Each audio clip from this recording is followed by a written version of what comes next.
The U.S. railgun has officially crossed from theory into reality. The United States has announced that its long-discussed railgun concept has entered the military deployment phase. This weapon uses no gunpowder and creates no explosion.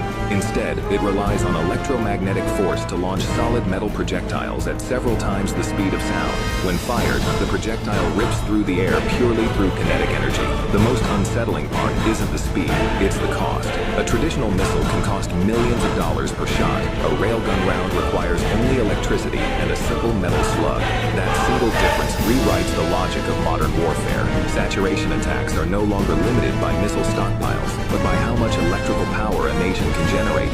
This also creates a nightmare for defense systems. Hypersonic projectiles leave almost no time to detect, track, or intercept. There may be no warning and no response window. The U.S. Department of Defense calls the railgun a defensive breakthrough. This one shifts war from who has the most missiles to who controls the most energy.